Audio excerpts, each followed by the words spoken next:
Beaucoup de plaisir qu'on se retrouve aujourd'hui pour ce colloque qui était tant attendu. Alors, en principe, c'est un colloque qui aurait dû se passer l'année dernière, mais pour les raisons que vous connaissez. Alors, bon, on doit se retrouver cette année, mais on doit quand même se réjouir énormément de pouvoir tenir ce colloque, malgré tout. Donc, c'est avec énormément de plaisir que je vais vous adresser ces quelques mots de bienvenue. Au nom du cartel, donc le Centre d'application et de recherche en télédétection de l'Université Sherbrooke, au nom du co-responsable du colloque qui est le professeur Yassine Gouroubi, et au nom de tous les organisateurs, notamment de Nicolas Marchand, qui a travaillé très fort pour mettre tous les éléments en place. Alors, donc, quand on parle de l'observation de la Terre à l'ère de la 4e révolution industrielle, alors, c'est un titre qui est flashant, c'est un titre qui nous interpelle, c'est un titre qui est une création de notre collègue Yassine, avec la collaboration de certaines personnes parmi nous. Mais en réalité, nous avons une vraie problématique devant nous. Nous ne pouvons pas ignorer l'avancement technologique, nous ne pouvons pas ignorer les développements qui se font actuellement dans le domaine de l'intelligence artificielle. Quand je parle du domaine de l'intelligence artificielle, il s'agit de l'ensemble des technologies qui gravitent autour de ça. Alors, par définition, nous, dans le monde, notre communauté qui travaille sur l'observation de la Terre, alors qu'il s'agisse des chercheurs universitaires, qu'il s'agisse des chercheurs ou des utilisateurs dans le milieu public ou dans le milieu privé, qu'il s'agisse de notre chère relève, c'est-à-dire des étudiantes et des étudiants, alors nous sommes des producteurs de données massives et nous sommes aussi des utilisateurs de données massives, quoi qu'il en soit. Alors, par conséquent, il est extrêmement important pour nous de tenir compte des avancées technologiques pour voir dans quelle mesure nous pouvons aussi nous faire avancer les champs d'application et surtout développer des applications qui n'ont jamais pu être développées à cause des différents obstacles que vous connaissez tous. Alors donc, les données massives en télédétection, je pense que nous faisons partie des champions dans le domaine et ça, ce n'est pas prêt de s'arrêter, surtout quand on tient compte de l'immensité des satellites, du nombre important et imposant de satellites qui existent déjà, qui sont déjà en opération et qui sont programmés. Quand on tient compte des autres moyens d'acquisition, des autres plateformes d'acquisition, je parle par exemple des avions, je parle aussi en particulier des drones, alors qui nous permettent de plus en plus d'acquérir des données d'une qualité exceptionnelle, des données très très fines, non seulement sur le plan spatial, mais également sur le plan temporel. Donc, ça nous ouvre des horizons incroyables. Alors, si vous ajoutez à ça toutes les technologies, les autres technologies géomatiques, systèmes d'information géographique et tout ce qui tourne autour, alors je pense que nous avons des défis intéressants et stimulants à relever dans les années à venir. Alors, c'est pour répondre un peu à cet esprit que ce colloque a été proposé par le cartel pour réunir la communauté, discuter ensemble, échanger, partager nos connaissances. C'est vraiment l'objectif, en souhaitant surtout qu'à travers ces échanges, alors il y aura d'énormes possibilités de collaboration, de travailler ensemble pour pouvoir faire avancer les différents enjeux. Alors, c'est ça l'objectif de ce colloque. Alors, je ne vais pas faire un discours beaucoup plus long que ça. Alors, nous avons donc essayé d'organiser le colloque autour de 24 conférences invitées. C'est la voie que nous avons choisie, des conférences invitées. Alors, je tiens donc à remercier énormément tous les conférenciers qui ont accepté de donner de leur temps pour pouvoir participer à ce colloque-là, partager leurs connaissances et surtout qui ont bien voulu reconduire leur conférence qui était programmée l'année dernière et qui se retrouve cette année Alors donc, c'est dire toute l'importance qu'ils accordent à ce genre d'événement et à la nécessité qu'on se réunisse souvent pour échanger et pour discuter et pour partager. Alors donc, sans trop tarder, je vais vous souhaiter un excellent colloque. Alors, une excellente participation à vous tous. Alors, c'est clair qu'en fin de journée, nous avons toujours une période qui est prévue pour échanger, pour faire des débats. J'espère que vous participerez tous de façon très active pour que nous ayons, au bout des 2 journées, un colloque absolument bien réussi. Alors, merci énormément à vous tous et bon colloque. Merci Khalifa. Très bien. Du coup, on va pouvoir commencer avec la première conférence de la journée, qui va être Samuel Fouché, qui va nous présenter une conférence sur l'apprentissage profond appliqué à l'observation de la Terre, défis et perspectives. Fait que Samuel, tu peux y aller quand tu veux. Vous m'entendez correctement? Ouais, numéro 1. Ok, super. Je vais partager mon écran.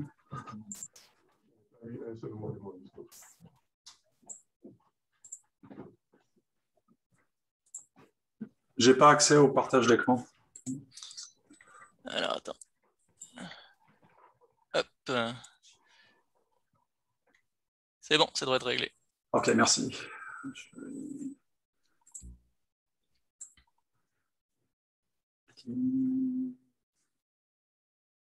On voit ton écran.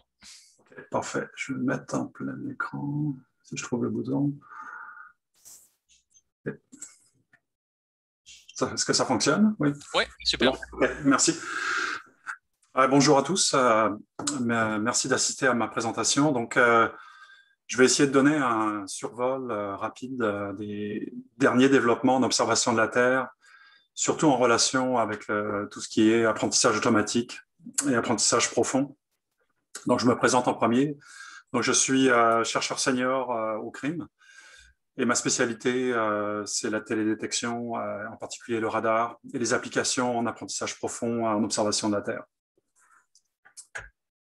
Donc, je vais organiser la présentation autour de 4 éléments finalement.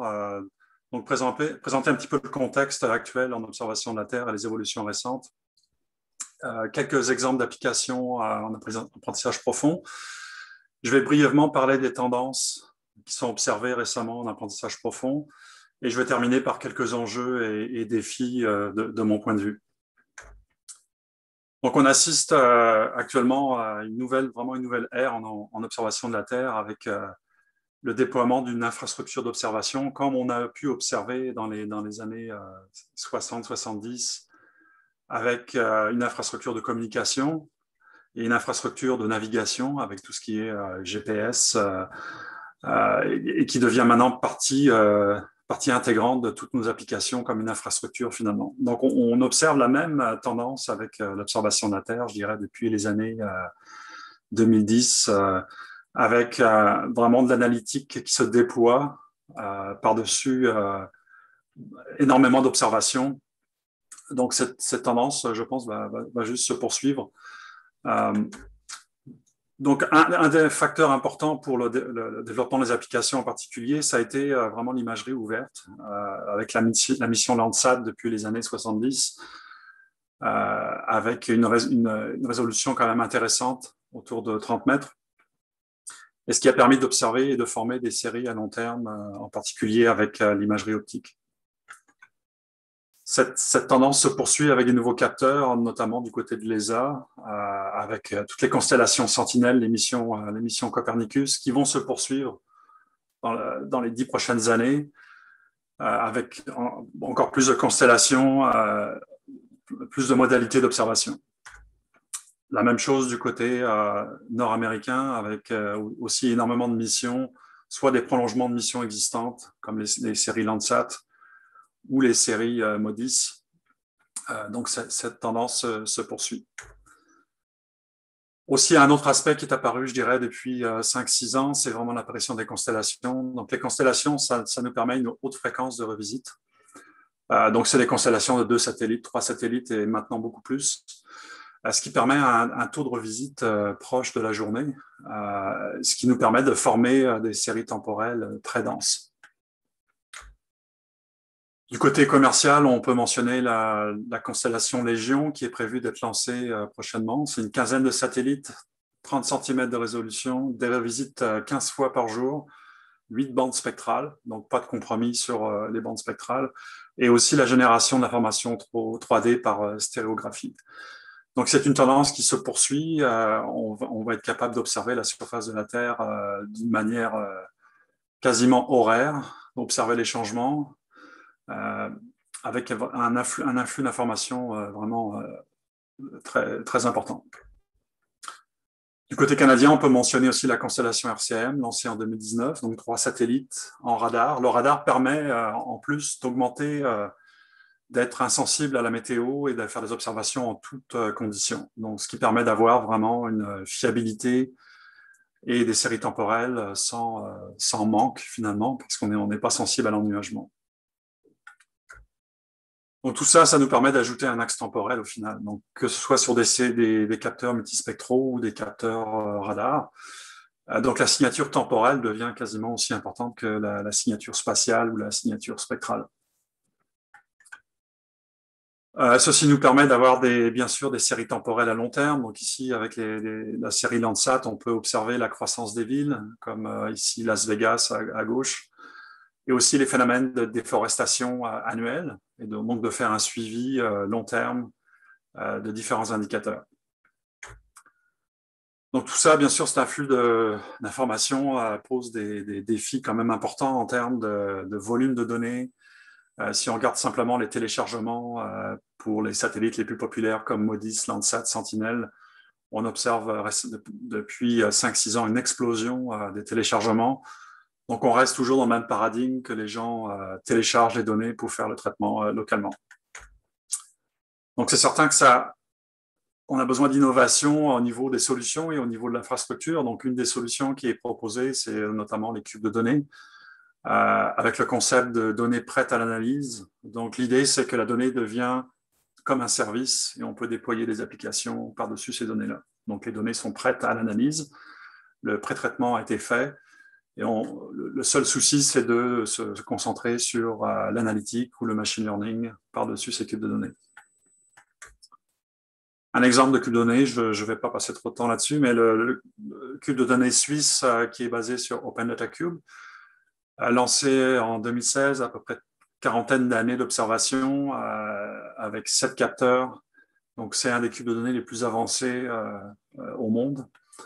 Ce qui permet de faire de l'analytique très poussée, notamment pour suivre l'impact des changements climatiques. Ici, on peut voir par exemple la couverture neigeuse entre deux décennies différentes et voir l'impact finalement des changements climatiques. Donc là, je passe au deuxième volet, l'apprentissage profond. Je vais donner quelques applications, quelques tendances. Je ne pourrais pas couvrir, c'est un domaine énorme avec énormément de publications. Donc, je vais couvrir seulement quelques scénarios et quelques utilisations. Donc, un rappel en une seule slide, c'est quoi l'apprentissage profond? Ce sont des réseaux multicouches basés sur des couches convolutionnelles. Donc, le terme profond veut dire qu'on a beaucoup de couches finalement internes. Je ne sais pas si j'ai un pointeur. Oui. Okay. Donc, vous voyez ici les couches cachées. Donc, elles vont former des caractéristiques qui sont pertinentes pour la tâche, par exemple une tâche de classification. Et c'est basé sur le fait que les images sont très compositionnelles, c'est-à-dire qu'elles sont formées de caractéristiques locales, hiérarchiques, stationnaires, c'est-à-dire que ça ne dépend pas de la position dans l'image, et multi-échelle. Donc on peut voir ici un exemple de features résultant d'un apprentissage profond. Et on peut voir cette organisation, on part de contours élémentaires jusqu'à des structures qui forment des parties des objets. Donc, c'est cette puissance d'avoir ce qu'on appelle une solution end-to-end, de former les caractéristiques qui sont pertinentes et en même temps d'avoir un classificateur à la fin pour la tâche qui est pertinente. Donc, ces développements sont issus depuis à peu près l'année 2012. En fait, sont depuis les années 60-70, mais depuis 2012, on est arrivé à un point de singularité où on avait assez de données pour faire les entraînements et aussi des puissances de calcul grâce au GPU qui nous permettent de multiplier par 20 à peu près, de réduire par 20 le temps d'entraînement. Et aussi la formation de très grosses bases de données, on parle de millions d'échantillons. Donc, en particulier, en vision par ordinateur, la base de données ImageNet a été cruciale pour l'apprentissage de ces réseaux qui contiennent des millions de paramètres. Donc, des millions de paramètres demandent des millions d'échantillons pour l'apprentissage. Et on voit la chute de performance, la chute au niveau de l'erreur depuis 2012, donc avec l'apparition de ces réseaux. Et depuis, on est descendu en dessous de la performance humaine depuis 2014. Et même cette base de données ImageNet maintenant devient trop petite finalement pour les réseaux.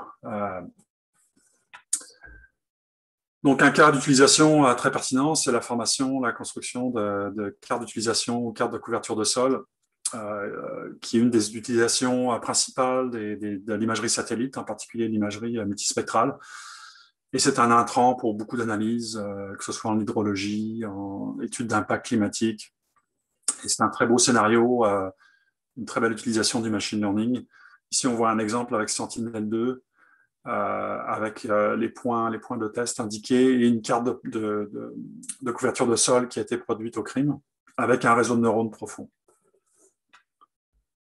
Autre utilisation très populaire, ce qu'on appelle le GeoINT, c'est-à-dire la capacité d'aller extraire l'information au niveau de l'objet, de renseigner par exemple la présence d'avions, d'être capable de faire l'empreinte au sol des bâtiments, le tracé des routes.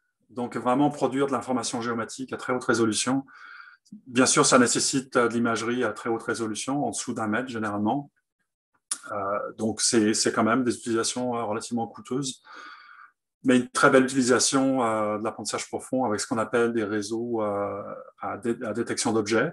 Donc, c'est des architectures particulières qui visent vraiment à trouver l'objet dans des surfaces très grandes. Autre utilisation intéressante, la super résolution, c'est capable, c'est ce qu'on appelait traditionnellement dans le domaine le pan sharpening, c'est-à-dire être capable d'utiliser une image à plus haute résolution, à 10 mètres ici par exemple, et d'améliorer la résolution de bandes plus pauvres, par exemple à 60 mètres ici en bande thermique, et d'être capable de les ramener à la même résolution que l'image RGB. Donc ça, c'est une utilisation très intéressante parce que l'entraînement se fait de manière naturelle. Il suffit simplement d'intégrer les bandes issues du capteur. Et la cible, c'est bien sûr d'avoir la bande à 10 mètres. Une autre utilisation intéressante qui mélange plusieurs modalités, c'est être capable de corriger l'ennuagement. Donc on a d'un côté l'accès à un capteur qui est insensible à l'ennuagement, comme une bande radar, par exemple Sentinel-1. Donc on peut former une série temporelle de manière fiable.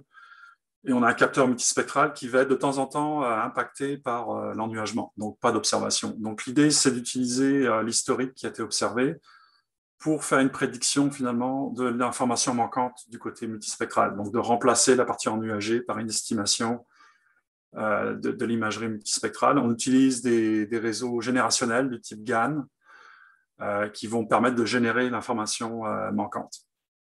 Les résultats sont vraiment impressionnants. Même au niveau radiométrique, on arrive à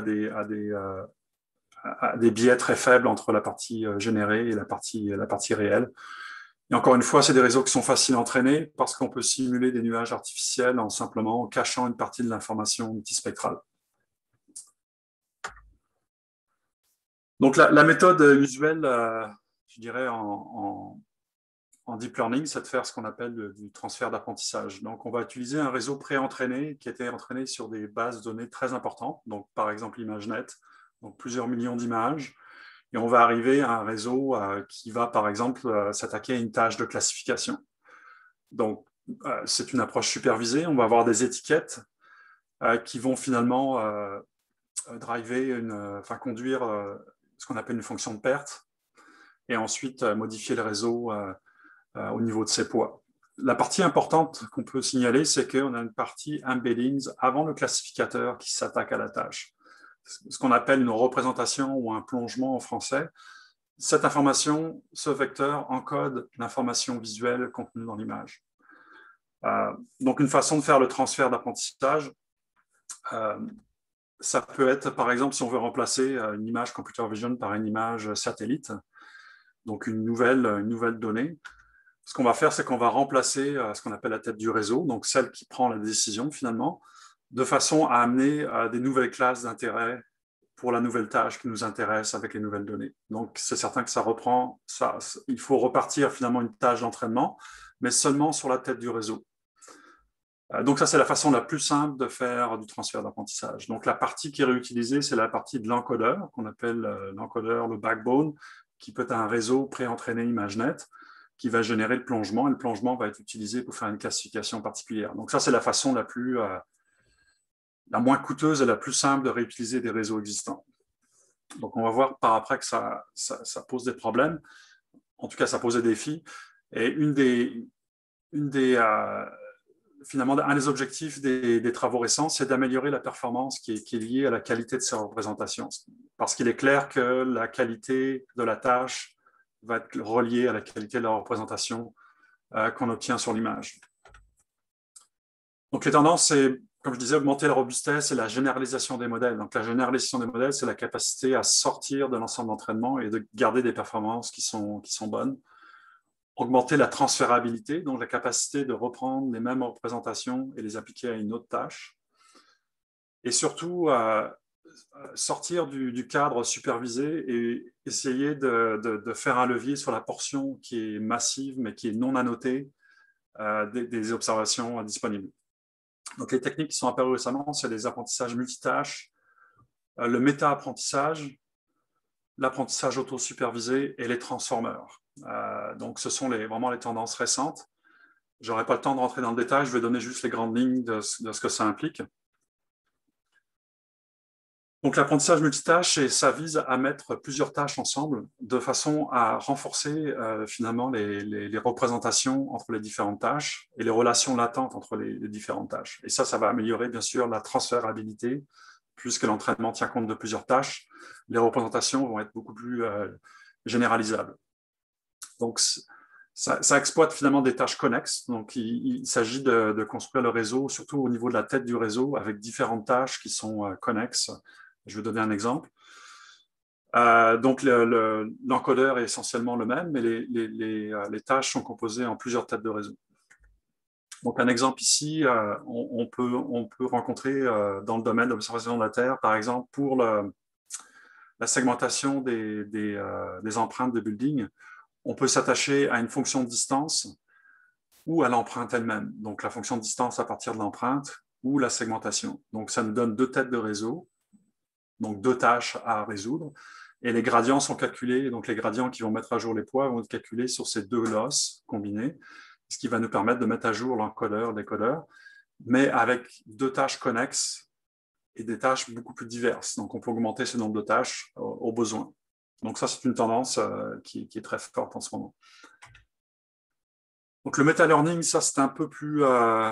Donc, meta-learning, ce que ça veut dire, c'est qu'on veut apprendre à apprendre. On veut être au-dessus d'un apprentissage qui est relié à une tâche particulière, mais inclure plusieurs tâches avec plusieurs ensembles de données. Donc, ce n'est pas simplement plusieurs têtes de réseau, mais c'est aussi une collection d'ensembles d'entraînement sur différentes tâches.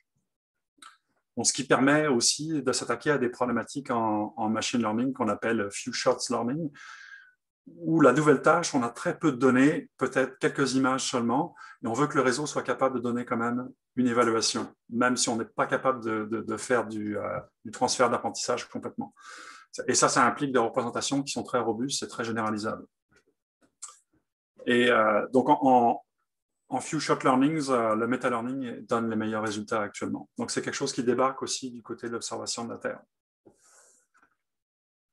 Auto-supervisé, c'est un peu dans la même logique d'avoir des représentations beaucoup plus génériques, généralisables, pas forcément reliées à une seule tâche. Donc, ce qu'on observe souvent dans l'apprentissage humain, c'est qu'on peut apprendre avec très peu d'annotation. Donc, souvent, quelques exemples, très peu de supervision, et on est capable de tirer les enseignements et de projeter des nouvelles prédictions seulement avec un entraînement très, très petit. Donc, cette capacité à généraliser rapidement, c'est surtout relié à un volume, d'exploiter un volume de données non annotées qui est très important. Donc, les approches auto-supervisées, c'est qu'on va utiliser des tâches qui se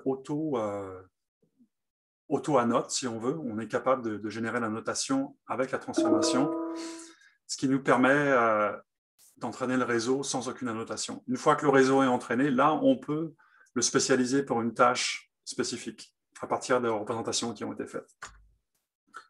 Donc, les tâches visuelles connexes auto-supervisées, c'est ce qu'on appelle des prétextes dans la littérature. Et ça peut être simplement faire des rotations de l'image. Donc, on fait la rotation de l'image et on demande au réseau de trouver l'angle de rotation. Donc, la notation est générée automatiquement. On peut générer des puzzles, c'est-à-dire qu'on crée une mosaïque sur l'image d'origine et on demande au réseau de recréer la bonne position des éléments du puzzle. On peut aussi coloriser l'image. Donc, il y a différentes tâches qu'on peut non superviser, mais qui sont connexes à la compréhension de l'image, finalement, à la tâche finale, mais qui permettent de générer un volume d'apprentissage énorme, sans aucun coût d'annotation. Donc, ce type de réseau qu'on appelle SymClear, qui a été introduit par Hinton en 2018, je pense. Donc, c'est des réseaux qui permettent de former un encodeur sans aucune annotation et ensuite d'utiliser l'encodeur pour une tâche spécifique. Donc, c'est un peu ce qui est représenté ici. On fait un pré-entraînement avec des tâches prétextes, donc des tâches qui sont auto-labellisées. On obtient un encodeur avec des représentations et ensuite les représentations sont utilisées pour une tâche spécifique. Donc, il y a quand même 2 étapes. Les transformers, là, je ne pourrais pas rentrer là-dedans parce que c'est quand même assez complexe. La révolution que nous, on a eue en vision par ordinateur en 2012, les gens en traitement du texte automatique l'ont eu en 2017 avec les transformers, avec vraiment aussi un gain en performance très important qui s'approche finalement de la performance humaine. Donc, c'est des tâches de traduction, de résumé automatique, spotter des mots-clés, etc. Donc, les mécanismes de convolution sont transformés en mécanismes d'attention. Et ça permet aussi de traiter des séquences de manière plus optimale comparée aux réseaux récurrents traditionnels comme les STM. On peut faire du fine-tuning à partir de transformers, ce qui est intéressant. Ça commence à s'introduire dans le domaine de la vision par ordinateur. Et pour l'instant, les performances ne sont pas au niveau, par exemple en détection d'objets, ne sont pas au niveau de l'état de l'art existant. Mais je m'attends à ce que dans les prochaines années, ce type d'approche va s'introduire de plus en plus. Enjeux et défis, donc la dernière partie de ma présentation, c'est un peu mon point de vue personnel ici. Donc, en résumé, ce qu'on peut voir, c'est qu'on a vraiment une conjonction de 3 facteurs. Donc, on a un défi au niveau du volume des données qui est croissant, de plus en plus important. On a une innovation rapide au niveau du machine learning, apprentissage profond, avec de plus en plus de modèles performants, de plus en plus de tâches, de nouvelles tâches. Et bien sûr, ça conduit à des problèmes d'infrastructure, à des nouvelles solutions. Donc, comme j'ai mentionné, les cubes de données semblent être aussi une façon de répondre à ce besoin, d'amener le traitement proche de la donnée finalement. Donc, c'est clair qu'on a des défis au niveau de l'infrastructure qui sont importants. Au niveau des données, c'est des données géospatiales, ce qu'on appelle le géodata. On a une diversité très, très importante des données. On peut avoir des capteurs passifs, actifs, on peut avoir du LIDAR, on peut avoir du radar.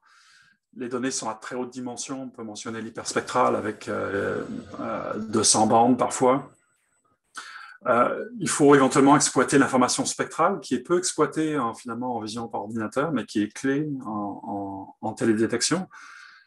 On a une quantité massive de données dans chaque observation à cause de la distance du capteur à la surface finalement. Donc on observe beaucoup plus de classes qu'une image en vision par ordinateur. La résolution radiométrique est parfois atypique, ce n'est pas du 8 bits comme en vision par ordinateur, ça peut être du 12 ou 16 bits. On est affecté par les conditions environnementales. Donc il y a beaucoup de spécificités du géodata qui ne sont pas présents en vision par ordinateur et qui vont amener à des modèles spécialisés. Les tâches aussi sont multiples. On peut faire de la segmentation, on peut faire de la classification, on peut détecter les anomalies, on peut faire de la régression. Aussi, il faut mentionner que l'apprentissage profond n'est pas toujours la meilleure solution dans ces cas-là. On peut, parfois, le SVM, le XGBoost, des méthodes plus traditionnelles en apprentissage automatique vont donner des performances qui sont acceptables. C'est clair qu'on a un manque de données à noter actuellement. On a quelques jeux de tests ou jeux d'entraînement qui commencent à apparaître sur des données ouvertes ou des données commerciales ouvertes. avec des problématiques, des domaines qui sont mentionnés ici, parfois beaucoup en détection de bâtiments, empreintes de bâtiments. C'est très coûteux de labelliser ces données-là, étant donné le volume de données quotidien qu'on observe. Donc, c'est un défi très important. Et actuellement, c'est vraiment un problème dans la communauté. D'où l'intérêt des méthodes que j'ai mentionnées avant, au niveau des méthodes auto-supervisées qui sont moins dépendantes des volumes annotés. C'est une pratique, les bandes tests, c'est une pratique qui est très bien établie en vision par ordinateur depuis longtemps. On peut mentionner un site que je vous recommande, Papers with Code, où vous allez trouver des jeux de tests standards avec un classement des méthodes de l'état de l'art et de l'évolution de l'état de l'art. Donc, par exemple, si vous prenez la segmentation sémantique, ça va vous donner les différents jeux, les jeux d'évaluation disponibles. Sur chacun des jeux, vous allez avoir le rangement des différentes méthodes et l'évolution des performances pour ce jeu de test. Donc, en vision par ordinateur, ça fait longtemps qu'ils sont habitués à ce type de classification de méthodes. Il faut que ça s'en vienne aussi en observation de la Terre. Donc, on peut mentionner des initiatives, des jeux de test, des jeux d'entraînement basés sur les données Sentinel. La fondation Radiant Earth propose un espèce de hub qui s'appelle ML Hub, où on peut accéder à des données annotées ouvertes, permettant de faire de l'entraînement sur différentes thématiques. Donc, ça commence à émerger de plus en plus dans la communauté. Un des piliers du travail scientifique, c'est vraiment la reproductibilité et la réplicabilité des travaux. Donc, reproductibilité, c'est la capacité à prendre les mêmes données, la même étude, et de recréer les résultats. Donc, ça, c'est vraiment le niveau 1, si on veut. Le niveau 2, c'est être capable de prendre d'autres données similaires, bien sûr, et d'être capable de reproduire des résultats similaires. Donc, ça, c'est la réplicabilité. Donc, ça, c'est un enjeu pour le machine learning actuellement. La raison, c'est que la recherche se concentre beaucoup sur le modèle, donc le résultat de l'entraînement. Mais la reproductibilité nécessite un contexte beaucoup plus large que le modèle, ce qu'on appelle un pipeline d'apprentissage automatique, qui prend en compte l'ensemble de la chaîne de traitement. Donc, à partir du pré-traitement de la donnée, parfois du post-processing, où il faut, en sortie du modèle, ajouter des traitements, et ensuite l'aspect sémantique au niveau de la compréhension de ce que fait le modèle. Donc, on n'est pas encore actuellement à avoir ce type de pipeline sur les travaux scientifiques, mais c'est des choses auxquelles la communauté s'attaque, et je m'attends dans les prochaines années à ce qu'on ait des outils beaucoup plus larges que le modèle afin d'être capable de répliquer les pipelines. Donc, pour finir, je voulais juste mentionner la fameuse courbe Gartner. Donc, Gartner, c'est une agence dans les technologies de l'information, une agence de consultants, c'est du service conseil essentiellement. Et chaque année, ils produisent une courbe sur les technologies, donc ce qu'on appelle la courbe Gartner. Donc, c'est formé, ça part de l'innovation, donc du labo finalement. Et toutes les technologies suivent la même courbe. C'est-à-dire qu'on va avoir une première phase où les attentes sont vraiment très, très élevées par rapport à la réalité. Et ensuite, avec la mise en pratique de ces méthodes-là, avec des données réelles et des cas réels, on s'attend à passer ce qu'on appelle la vallée de la désillusion. C'est-à-dire que ce qui était prévu n'arrive pas, certains scénarios ne fonctionnent pas, les approches ne fonctionnent pas sur certaines données, par exemple. Donc, c'est le cas en 2019 des véhicules autonomes qu'on voit ici, là, où finalement les attentes sont été poussées à un horizon beaucoup plus lointain et les performances ne sont pas à rendez-vous.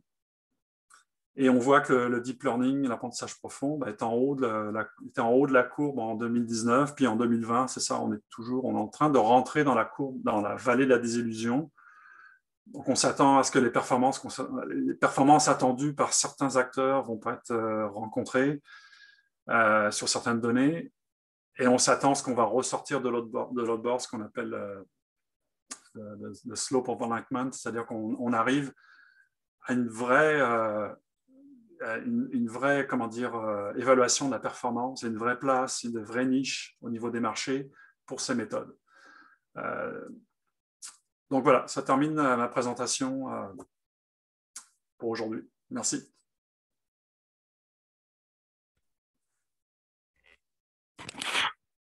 Bien, merci Samuel. Est-ce qu'on avait des questions pour Samuel?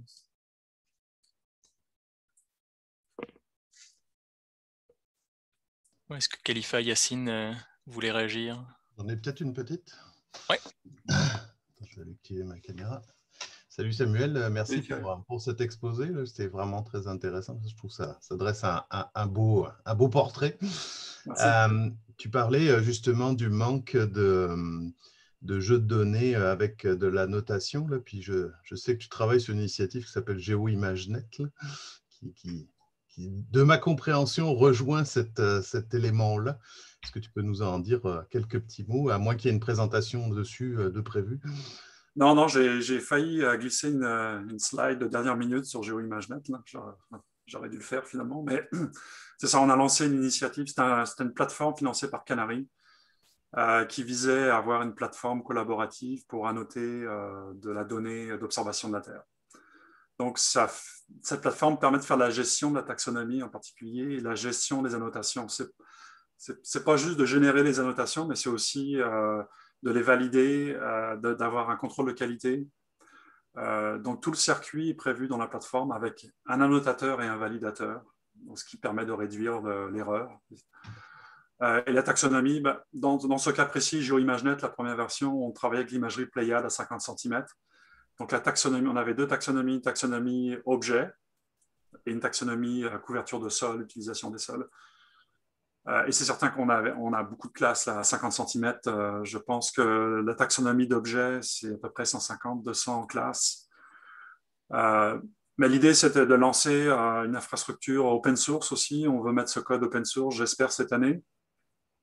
Et on peut remplacer la donnée Pléiade qui est là actuellement par n'importe quoi, le Sentinel-2, Sentinel-1, l'imagerie drone.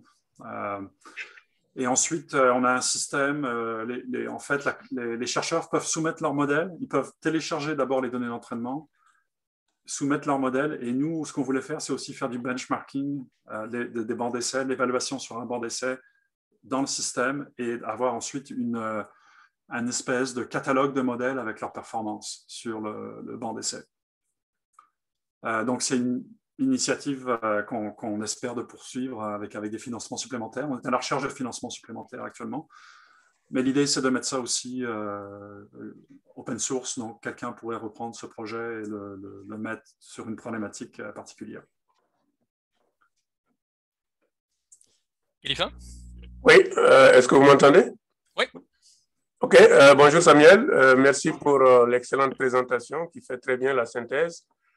Je me demandais, au fait, toi qui travailles un peu sur les deux fronts, vision par ordinateur, observation de la Terre, y a-t-il des défis particuliers là, par rapport à tout ce qui est intelligence artificielle, là, si on doit comparer ces domaines-là?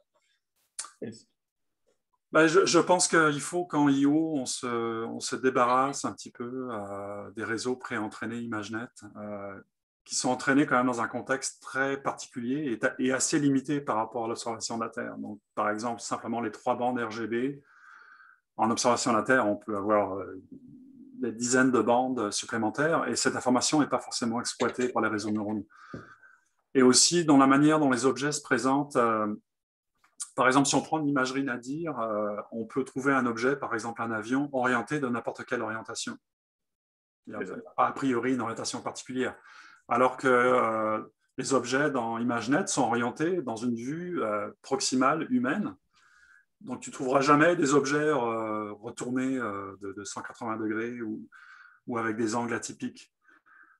Donc, c'est sûr qu'on peut faire de l'augmentation de données, mais en même temps, il y a des configurations. Ce que ça dit, c'est qu'il y a des configurations en observant la Terre qui ne sont pas forcément naturelles pour des bases de données ImageNet de type vision par ordinateur. OK. Excellent, merci beaucoup. Bien, merci Samuel. Merci. Fait que Pierre-Luc, est-ce que tu es là? Affirmatif. Affirmatif. Est-ce que ça fonctionne? Ouais. Fait que ça va être à toi.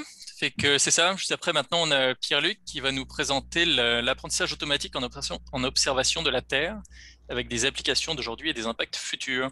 Fait que si tu es prêt, ça va être à toi. Ça roule.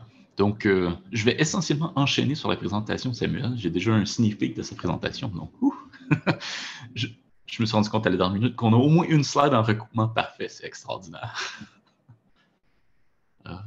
Donc, vous devriez voir mon écran maintenant. Oui. Parfait. On voit ton écran si tu vois. Les notes de présentateurs qui sont disparues. Ouais, non, parfait. Donc oui, bonjour à tous. Moi, Pierre-Luc Saint-Charles, je suis chercheur dans l'équipe de recherche appliquée en apprentissage automatique à MILA. Je suis là depuis pas très longtemps, mais disons, on commence à travailler sur quelques projets en observation de la Terre. J'avais gagné un peu d'expertise dans ce domaine-là au crime auparavant, et c'est quelque chose que j'aime personnellement vraiment beaucoup. Il y a beaucoup de potentiel pour des trucs très, très cool. Donc, ce que je vais vous présenter aujourd'hui, c'est aussi un survol. Ça s'enchaîne bien avec ce que Samuel vient de synthétiser à assez haut niveau. Moi, je vais rentrer un peu plus dans les détails, apprentissage profond. Donc, les modèles, dans le fond, on va commencer par des concepts, des rappels, des astuces, des trucs de base. Pas trop les détails, je vais rester assez haut niveau quand même. Après ça, on va aller voir les applications classiques, vision, imagerie. Qu'est-ce qu'on veut dire par là? C'est quoi les morceaux qu'on peut réutiliser? C'est comment comprendre les problèmes classiques et après ça, comment s'attaquer à des nouveaux problèmes en observation de la Terre. Donc, je vais essayer de vous donner une nouvelle perspective pour prendre les morceaux qui sortent dans la littérature et que les gens développent et les utiliser pour vraiment résoudre des problèmes en observation de la Terre. Et après ça, garder un œil dans les prochains mois. Donc, c'est un domaine qui avance extrêmement vite. C'est important de savoir où regarder. Donc, on commence par quelques concepts, rappels et astuces, apprentissage profond. La première chose à dire, disons, c'est que on dit souvent intelligence artificielle, ça c'est ultra vaste. Personnellement, je n'aime même pas beaucoup le terme. Quand on dit intelligence artificielle, quand on parle d'applications, des trucs qui fonctionnent et qui sont très populaires présentement, on parle vraiment de réseaux de neurones profonds, comme Samuel a décrit. Ça ne veut pas dire qu'il faut mettre les SVM et ces trucs-là à la poubelle. Ça fonctionne encore très bien dans pas mal de cas. Ce qui est populaire maintenant, c'est avec les données massives, quand on a accès à beaucoup de contextes, des choses comme ça, c'est réseaux de neurones profonds. Donc, en termes de concept de base, ce qui est important de noter ici, c'est que le design des réseaux de neurones dépend énormément du type de données qu'on a et des objectifs qu'on veut atteindre. Donc, ce qui est important de distinguer, c'est qu'on parle, oui, d'intelligence artificielle, oui, de réseaux de neurones, mais on est très, très loin de l'intelligence générale artificielle, le AGI. Donc, on ne peut pas avoir un réseau qui est bon pour tout. Ça, c'est vraiment très important de le noter. On n'a pas de solution magique. On ne peut pas dire, oh oui, on va utiliser une architecture, puis ça va régler tous nos problèmes. C'est jamais le cas en réalité. Donc, ce qui est important de comprendre, c'est que ces réseaux-là, leur design est très spécifique à chaque application. Les réseaux sont composés de toutes sortes d'opérations qui sont très simples, différenciables, et leur objectif global, c'est vraiment de combiner les étapes d'extraire de l'information pertinente des données brutes et essayer de l'interpréter. C'est les deux en même temps. Donc, une analogie que les gens utilisent beaucoup, peut-être trop, c'est que des réseaux de neurones, c'est des boîtes noires, il ne faut pas vraiment utiliser ça. Je veux dire, c'est pas faux, mais c'est pas tout à fait vrai. Le fait que les réseaux de neurones sont basés sur des opérations qu'on peut tout à fait comprendre, qui sont très simples, ça fait en sorte que, en théorie, si on allait creuser à l'intérieur, on allait les décomposer, on pourrait tout comprendre. L'affaire, c'est qu'ils sont tellement immenses qu'on n'a pas le temps de faire ça. Ce qui est important, c'est vraiment de comprendre à haut niveau c'est quoi la responsabilité de chaque composante, puis après ça, les utiliser avec ces connaissances-là. Donc, au niveau des composants, mon but aussi aujourd'hui, c'est pas de faire un tutoriel complet sur tout ce qui rentre dans des réseaux de neurones profonds. Je vais survoler essentiellement juste les composantes qui sont intéressantes dans le cadre de traitement d'images. Donc, on parle souvent de réseaux convolutifs, réseaux de neurones convolutifs, les CNN. Ici, les CNN sont typiquement composés, disons, de couches de convolution elles-mêmes, des couches denses, les couches linéaires pour transformer des caractéristiques directement, des couches d'agrégation pour changer la résolution spatiale de ce qu'on regarde, des couches d'activation et non-linéarité qui sont absolument cruciales dans les réseaux de neurones, des couches récurrentes, ça c'est vraiment des composantes classiques. À peu près tous les réseaux de neurones qu'on utilise vont toujours avoir une grande majorité de ces composantes-là. Et au niveau des composantes un peu plus modernes, ça c'est disons, par moderne, j'entends ce qui a été proposé dans les 5 à 10 dernières années. C'est des choses qui sont optionnelles, qui sont très utiles dans certains cas et que la plupart des architectures modernes vont exploiter. Donc, des couches de normalisation, batch norm, convolution transposée, dropout, couche d'attention, tous ces trucs-là. Donc, c'est beaucoup de morceaux. Chacun de ces morceaux-là a un certain rôle à remplir. Quand on les combine, boum, c'est ça donne la magie. C'est faux que ça donne la magie parce qu'il faut vraiment comprendre c'est quoi le rôle de chaque morceau comme ça. Donc, quand on fait de l'apprentissage profond, est-ce qu'on fait de la magie? Je ne pense pas du tout. Dans le fond, ce n'est pas une science ésotérique, c'est tant qu'on comprend qu'est-ce qu'on veut faire, on peut arriver à notre but. Ici, on voit par exemple un exemple de Inception, un réseau qui a été proposé en 2015, qui prenait à l'époque une semaine à entraîner, qui est maintenant très facile à entraîner. 5 millions de paramètres, on trouvait ça fou à l'époque. 22 blocs avec plus que 100 couches. Maintenant, c'est un très, très, très petit réseau comparé à ce qui sort dans la littérature ces temps-ci. Donc, comment identifier les bonnes idées quand on veut s'attaquer à un nouveau projet, à un nouveau problème? Ben, la première étape, c'est vraiment, OK, il faut faire une revue de littérature, puis il y en a qui vont dire, ah oui, c'est clair, c'est évident. Mais moi, ce que je recommande, c'est de faire une revue de littérature plus large que profonde, parce que c'est plus facile d'aller chercher des applications qui sont un peu reliées, mais qui ont des idées très pertinentes, à des applications qui sont exactement ce qu'on veut, mais qui rentrent dans les détails et qui vont proposer des trucs qui ne sont peut-être pas pertinents pour nous directement. Donc, si par exemple, vous travaillez vous voulez faire de la prédiction de, disons, la météo à partir d'imagerie satellite, ben, c'est peut-être intéressant d'aller voir la littérature sur n'importe quel type de forecasting. Et là, même si ce n'est pas exactement la météo qu'ils veulent prédire, peut-être que c'est juste les nuages, peut-être que c'est juste les déplacements de particules avec les grands vents ou des choses comme ça, ben, vous allez voir beaucoup d'applications qui ont des idées très pertinentes pour votre sujet à vous. Après ça, très bonne idée, c'est toujours utiliser des blocs, dans le fond, les composantes, les Legos, dans des réseaux qui ont été bien démontrés. Il y a beaucoup d'articles qui ne sont pas très pertinents. Il faut sauter par-dessus. C'est vraiment important de faire ça comme ça. Après ça, toujours débuter avec une architecture globale simple. C'est facile de dire, ah oui, on va rajouter des blocs, des Legos, on va aller chercher une architecture qui est un peu comme le Inception qu'on a vu avant. Beaucoup de connexions, beaucoup de choses qui se passent. C'est vraiment toujours mieux de commencer simple et d'aller plus compliqué si on a besoin. Et quand on commence avec une architecture globale de haut niveau qui est relativement simple, on peut remplacer les blocs à l'intérieur par des trucs très complexes. On garde le haut niveau intact, mais à bas niveau, on peut rentrer des trucs pour augmenter la capacité. Donc ça, c'est très cool. Et aussi, quand on utilise des connaissances du domaine, par exemple, on incorpore des nouvelles features dans notre réseau pour que, on se dit, le réseau devrait avoir accès à cette information-là, ça devrait améliorer ses performances. Y aller graduellement. Des fois, on a des mauvaises surprises, donc c'est des trucs très importants à retenir. Au niveau des idées à éviter, dans le fond, créer un modèle à partir de rien, souvent on peut dire, ah oui, je m'y connais un peu, j'ai vu beaucoup de modèles, je peux sûrement créer un truc à partir de rien. À éviter complètement. Pourquoi? C'est pas impossible, mais c'est souvent une grande perte de temps parce que faire fonctionner un modèle à partir des blocs et jusqu'à l'objectif, c'est trop long, c'est trop compliqué. Il y a des gens qui passent des semaines et des milliers d'heures GPU à essayer d'optimiser des modèles pour être certain que ça fonctionne. Moi, je recommande toujours de partir d'un modèle qui fonctionne déjà et après ça, faire des modifications. Après ça, tester toutes les améliorations d'un coup. On va toujours se faire une liste précise de choses qu'on veut tester. Ne jamais les tester d'un coup. Juste une par une, après ça, les combiner, c'est vraiment toujours une meilleure approche.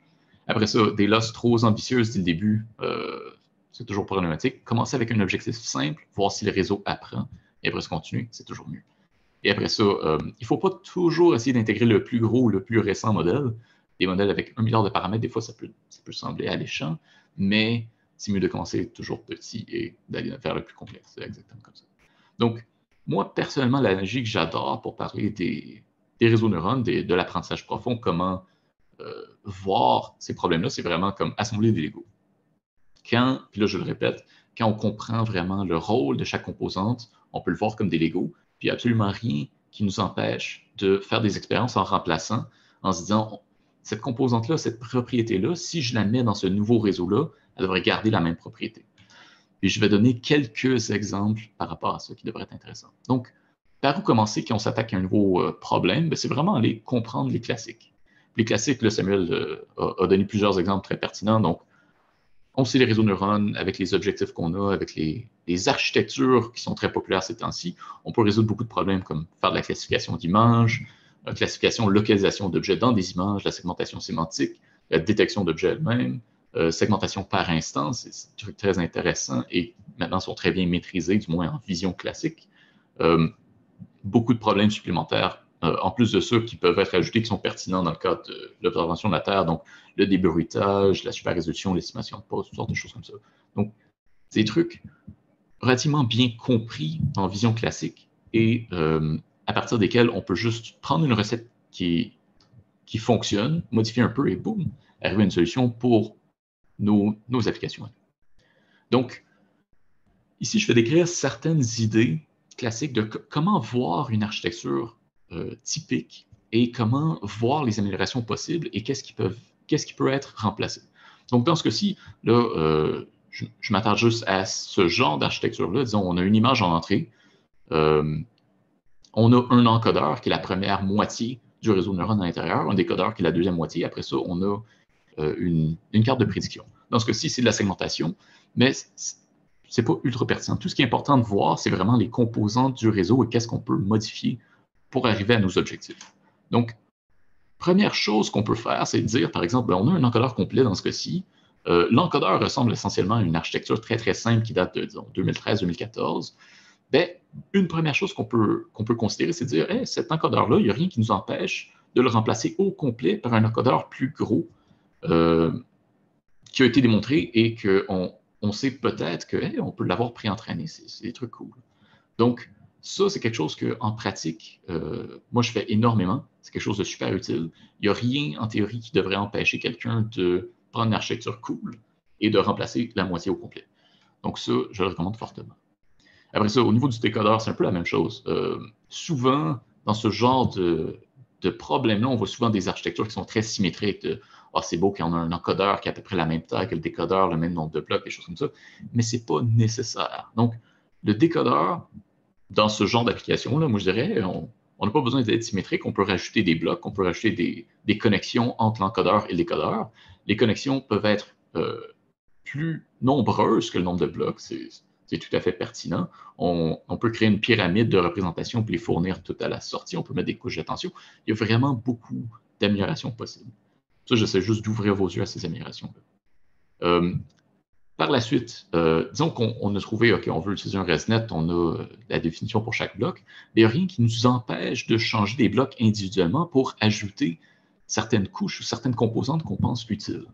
Comme par exemple, dans le premier bloc du réseau, où est-ce qu'on est en train de vraiment traiter l'information brute à bas niveau, il n'y a rien qui nous empêche de rajouter des cartes de coordonnées pour dire, hey, je veux que mon modèle soit sensible à la position de certains pixels dans l'image, parce que je sais par exemple qu'au centre de l'image ou dans le coin en haut à droite, il y a des choses pertinentes que le modèle devrait comprendre et s'attarder un peu plus. Ça, c'est le genre d'information qui peut être super utile au niveau du design aussi. Donc, connexion résiduelle, des couches de normalisation, il y a vraiment beaucoup d'options. C'est vraiment important de le voir comme ça. Après ça, les couches de sous-échantillonnage, sur-échantillonnage, il y a beaucoup de choses qui peuvent être faites ici. Donc, on peut éliminer ces couches-là complètement. On peut les déplacer. Les recettes, normalement, quand on prend une architecture qui existe déjà, ces couches-là sont très fixes. C'est, on passe d'une résolution ici à une résolution là, puis c'est vraiment comme ça que ça devrait être. En réalité, il n'y a rien qui nous empêche de les déplacer, par exemple, pour garder une capacité un peu plus élevée, un peu plus loin dans le réseau. Donc ça, c'est souvent très, très utile. Et aussi, ces couches de pooling-là deviennent de moins en moins populaires quand on considère qu'on peut les remplacer par des convolutions un peu plus intelligentes, où est-ce qu'on espace les convolutions, où on permet, dans le cas du décodeur, par exemple, à un modèle d'apprendre lui-même à suréchantillonner ces cartes de représentation. Donc, c'est des trucs très cool qu'on peut faire. Enfin, au niveau des données en entrée, comme Samuel l'a dit, si on travaille avec de l'imagerie hyperspectrale, il n'y a absolument rien qui nous empêche de vraiment modifier la première convolution pour dire on veut utiliser toutes les bandes. Donc ça, c'est vraiment quelque chose qui est super, super important et que, effectivement, en général, les gens ne font peut-être pas suffisamment.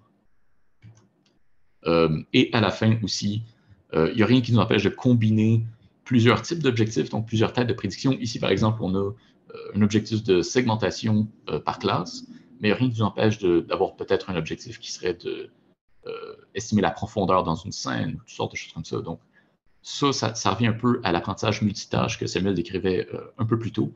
Et ça peut être très pertinent pour avoir meilleure performance juste sur une des deux tâches. Donc, c'est toujours le genre d'expérience qui vaut la peine d'être essayé. Donc, maintenant, comment s'attaquer à un nouveau problème, une observation de la Terre avec ce genre de connaissances-là? Je vais faire quelques exemples pour vous montrer un peu le cheminement typique. Donc, les étapes cruciales, comment s'attaquer à un nouveau problème? Première chose, c'est vraiment déterminer quel type d'encodeur il faut utiliser. Parce que, comme je l'ai dit plus tôt, les encodeurs sont très spécifiques aux problèmes qu'on essaie de résoudre. Donc, nous, en observation de la Terre, on travaille à peu près toujours avec l'imagerie, donc c'est relativement simple. On veut à peu près toujours utiliser des réseaux convolutifs, donc ça, au moins, c'est bien. Mais est-ce qu'il faut utiliser un réseau convolutif 2D? Est-ce qu'on veut travailler les données en 3D? Est-ce qu'on veut combiner plusieurs encodeurs? Il n'y a rien qui nous empêche, par exemple, de traiter deux flux d'informations et après ça, les combiner. Donc, c'est des trucs pertinents à comprendre et à savoir. Après ça, identifier quel type de décodeur on veut utiliser. Ça, c'est relativement plus proche de l'objectif. Si, par exemple, à partir d'une image, on veut juste sortir une classe, ben, le décodeur, ça peut être juste un MLP, un Multilayer Perceptron, donc c'est un classifieur, et c'est tout. Si on veut faire de la segmentation, ben là, un modèle plus pyramidal, c'est utile, multibloc, des choses comme ça. Donc, c'est vraiment important de le voir en fonction de l'objectif. Ça, on va le revoir dans quelques slides.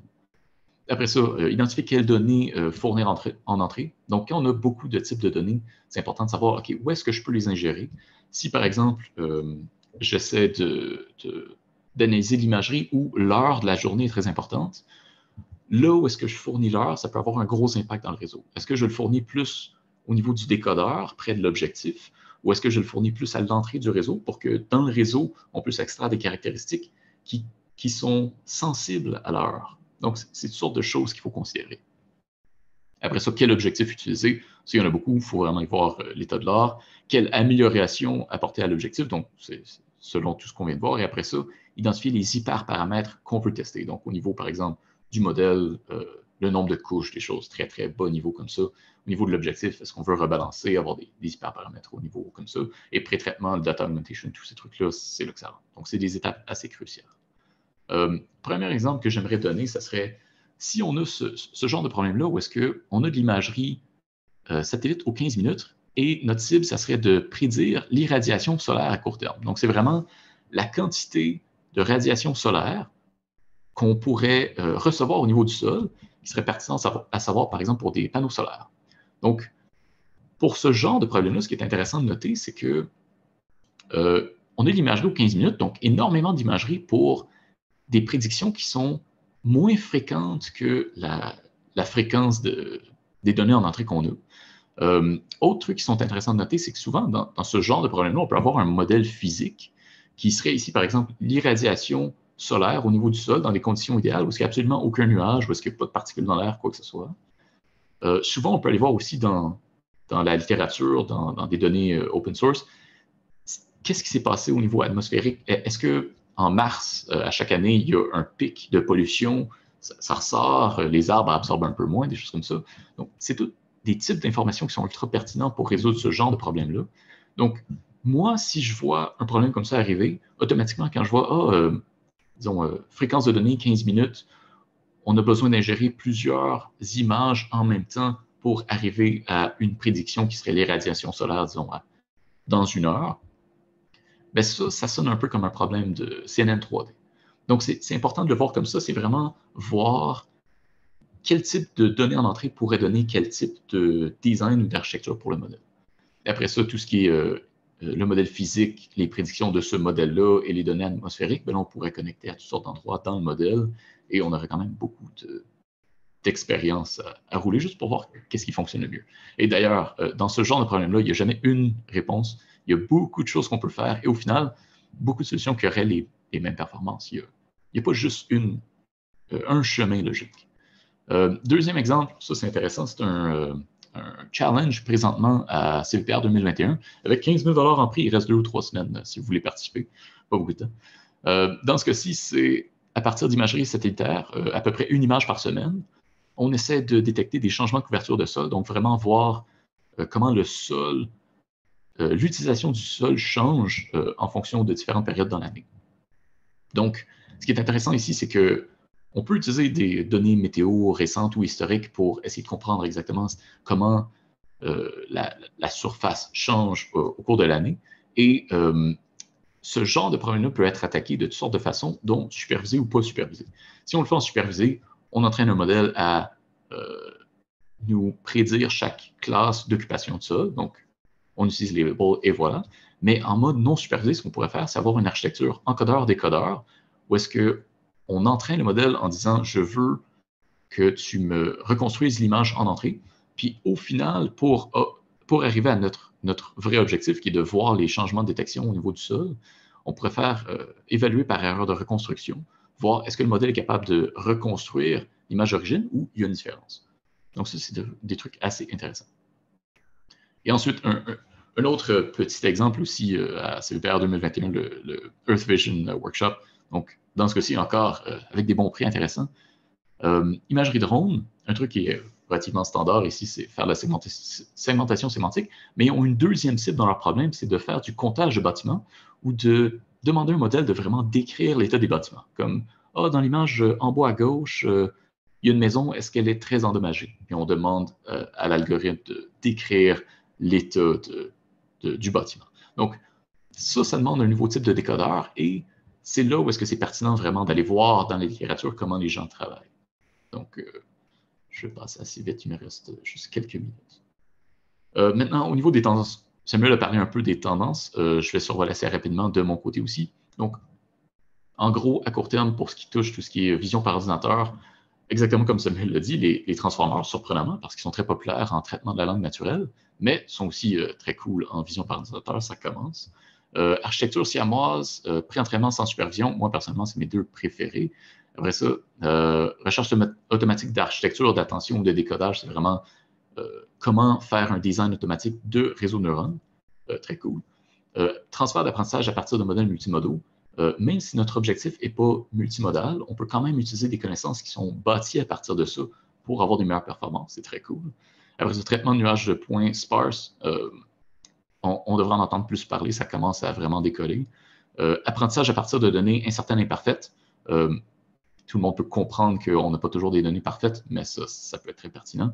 Et après ça, les modèles qui comprennent la 3D sans connaissance ou supervision explicite sur la géométrie, ça pourrait être aussi très, très, très utile à court terme. Donc, moi, personnellement, ce qui m'excite le plus, c'est vraiment architecture siamoise et pré-entraînement sans supervision. Samuel y a fait un peu allusion. En gros, c'est les techniques, disons, qui sont un peu reliées à Sinclair, où, essentiellement, on essaie d'entraîner sans supervision un encodeur pour que celui-ci soit capable d'extraire l'information pertinente pour à peu près n'importe quel type de tâche. Je vais sauter assez rapidement parce qu'on pourrait perdre une heure ici. Mais ce qui est intéressant de savoir, c'est qu'il y a énormément de recettes qui sortent, des recettes qui sont proposées ces temps-ci dans la littérature. Ce que ça nécessite, c'est vraiment d'avoir énormément de données non annotées, ce qu'on a en observation de la Terre, ce qui est extraordinaire. Mais il y a beaucoup de ces recettes-là qui ne sont pas appropriées pour l'observation de la Terre. Ils sont basés sur, par exemple, l'augmentation de données qu'on ne peut pas faire en observation de la Terre. Donc ça, c'est intéressant. Il y a du travail à faire. On devrait connecter les deux domaines et on devrait garder un œil là-dessus parce que ça avance très, très vite. Enfin, slide avec moi à 100% avec Samuel, c'est fantastique. Je recommande aussi très fortement de visiter Papers with Code. C'est énormément plein de belles découvertes. C'est une façon extraordinaire de vraiment rester à l'affût sans avoir besoin nécessairement de lire des nouveaux articles à chaque jour et tout et tout. C'est une belle façon de filtrer. C'est une belle façon d'aller voir au niveau applicatif qu'est-ce qui fonctionne bien et se donner des idées essentiellement pour des choses cool à faire. Donc, en conclusion, si j'avais quelques points pour vous à retenir de haut niveau, c'est important de comprendre les problèmes de haut niveau pour faire un bon design. On n'est pas obligé de savoir exactement tous les détails de l'architecture ou comment le backprop se passe dans telles conditions. Il faut juste comprendre, avoir une intuition sur les composantes, qu'est-ce qu'elles font, c'est quoi leur rôle et qu'est-ce qui se passe si on les combine ensemble. Après ça, tous les modèles sont modulaires, donc on peut choisir les composantes. Il n'y a absolument rien qui nous empêche de le faire. Et enfin, l'observation de la Terre possède beaucoup de problèmes mûrs pour des applications avec de l'apprentissage profond. Donc, merci à tous.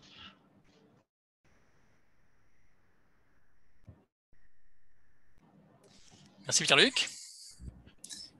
Bien intéressant. Est-ce qu'on a... Oui, Yves.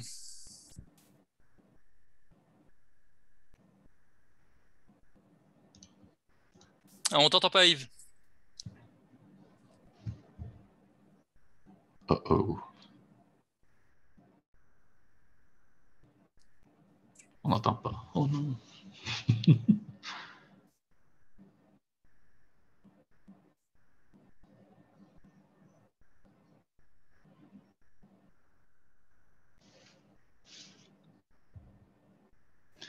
Si tu as le temps, tu peux la taper si la question n'est pas trop longue.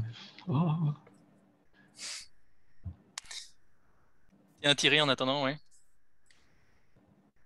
Oui, merci Pierre-Luc, très intéressant aussi. Il y a peut-être une chose que je n'ai pas compris. Tu as dit à un moment, il n'est pas possible de faire de l'augmentation de données dans l'observation de la Terre. Je ne suis pas sûr d'avoir compris pourquoi. Oui. Dans le fond, l'augmentation de données, par exemple, quand on fait de l'apprentissage auto-supervisé, le self-supervised, il y a beaucoup de types de transformations qu'on utilise parce qu'on se dit, on veut que notre modèle ou notre encodeur devienne invariant à ces types de transformations-là, parce qu'on le sait que, comment dire, pour notre objectif, pour notre tâche, on n'a pas besoin d'être sensible à ça. Exemple, si j'utilise comme augmentation de données des manipulations au niveau des couleurs, donc je change le contenu des bandes spectrales, en observation de la Terre, en fonction de notre application, peut-être qu'on va être en train de changer la signature des objets. Dans ces différentes bandes, peut-être que ces signatures-là, on ne devrait jamais y toucher parce qu'on dénature le contenu de l'image. Mais ça, c'est dangereux. Tandis qu'en vision par ordinateur, changer la couleur d'un chat, c'est pas la fin du monde. Même le chat, s'il devient orange, on peut quand même le reconnaître par la forme et ça donne un certain pouvoir au modèle de vraiment reconnaître les formes plus que les couleurs. Mais en observation de la Terre, il y a toutes sortes de détails comme ça qui sont très subtils, qu'il ne faut pas oublier et qui peuvent avoir des gros impacts. Ce que tu veux dire, c'est que ce n'est pas un jamais catégorique parce que faire des rotations d'images, faire des changements de contraste ou des choses comme ça, c'est des choses qui ont finalement assez peu d'incidence et qui se produisent dans beaucoup de séries d'images. Donc, absolument. C'est sûr qu'il faut faire plus attention à ce qu'on fait, là, ça c'est clair, comme d'habitude, je dirais, mais sur le choix d'augmentation qu'on fait, mais ce n'est pas un jamais catégorique, c'est ça? Ben le jamais est vraiment en fonction de l'application et c'est quelque chose qui est vraiment très intéressant de la littérature en auto-apprentissage. Les gens font ces choix-là, ils les mettent dans leur article, ils publient en disant « Regardez, maintenant on a un modèle qui fonctionne bien pour tout. » Mais c'est faux, les modèles ne fonctionneront jamais bien pour tout. Ils vont être biaisés sur ces types d'augmentation-là, puis ils ne discuteront pas. Donc, nous, en tant que personne qui met le pied dans les deux domaines, c'est important de comprendre ces biais-là, les identifier et essayer peut-être de refaire des recettes en les enlevant. Okay. Merci. Bien, Jean-Daniel, tu avais une question aussi? Oui, merci. Merci. Excuse-moi, c'est Pierre-Luc. C'était super vraiment intéressant comme présentation. Écoute, Thierry m'a volé un peu ma question, mais je vais quand même en profiter pour... en tout cas, je vais faire un petit commentaire. Je suis d'accord un peu là, sur le fait qu'il faut faire attention aux transformations qu'on fait, un peu comme, mettons, en véhicule, mettons, autonome, ils ne feront jamais une transformation 180, mais en tout cas, je suis un utilisateur de transformation avec des transformations posées, puis ça semble aider. Et puis... il n'y a jamais de bons modèles. Tous les modèles sont faux, il faut juste connaître leurs limites. Donc, je pense que c'est bien que tu spécifies. Écoute, ma question, elle va se... Tu as parlé, écoute, des coordonnées, l'intégration des coordonnées spatiales, puis je trouvais ça intéressant parce que nous, c'est un problème qu'on a, mettons, en foresterie. C'est un domaine spatialement continu. Il n'y a pas d'objet en tant que tel comme dans les images traditionnelles. Ben, je pense que c'est le même problème pour tout le monde ici. Donc, est-ce que... Ben, ma question, c'était comment tu les intégrerais typiquement? Et puis, est-ce que ça permet, mettons, de dire, OK, la zone centrale est beaucoup plus importante Parce que dans le fond, moi, ça serait ça mon objectif, de dire, OK, la zone centrale est beaucoup plus importante que le reste parce qu'on a mis une donnée qui est importante. Donc, je voulais juste voir comment tu abordais cet élément technique-là. Absolument. Ça c'est une très bonne question. C'est drôle parce que dans le passé, au crime, on a déjà travaillé sur un projet où on a essentiellement fait ça. Dans le fond, si on regarde une image, une patch ou une petite région d'image, parce qu'on sait que, par exemple, l'arbre au centre de l'image est vraiment l'arbre d'intérêt, on veut sortir, par exemple, sa classe, le type d'arbre. Le contexte va être utile parce qu'on veut quand même que notre modèle ait accès à c'est quoi les arbres voisins. Peut-être que la couronne de l'arbre est énorme ou petite, donc on veut tout fournir, mais on veut quand même dire au modèle c'est le milieu qui est important. Donc nous, ce qu'on avait fait à cette époque-là avec les coordonnées, c'est qu'on avait donné des coordonnées relatives dans l'image, où est-ce que le haut, en haut à gauche, c'est 0,0, puis en bas à droite, c'est 1,1. Entre tout ça, c'était interpolé, et c'était fourni à chaque couche de convolution dans le modèle, on refournissait ces coordonnées relatives-là.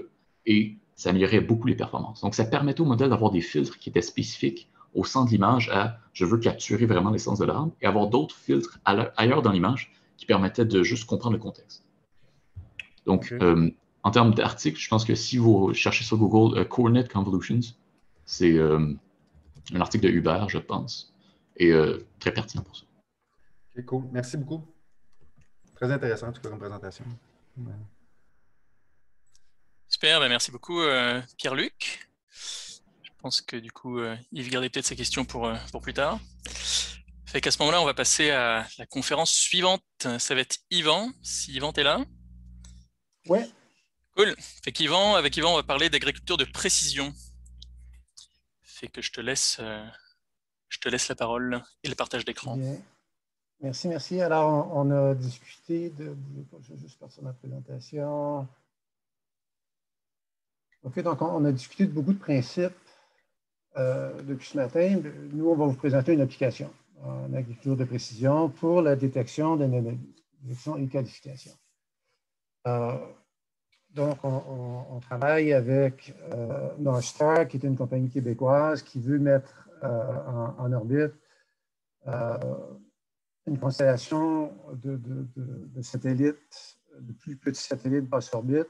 Leur focus principal, eux, c'est vraiment la gestion, en fait, c'est vraiment la gestion des débris spatiaux, qui est le focus principal. Donc, tu as une constellation basse orbite qui regarde par en haut tous les débris, mais ils vont rajouter des capteurs vers le bas, des capteurs hyperspectraux, pour développer des applications spécifiques en termes d'environnement, d'agriculture, de foresterie.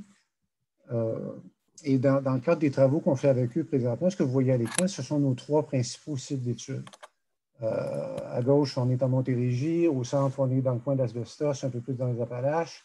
Et à droite, c'est le campus McDonald de l'Université McGill. On utilise, bien entendu, les données spectrales. On utilise Sentinel-2, donc non pas 6 bandes de multispectral, mais bien 12. Puis en hyperspectral,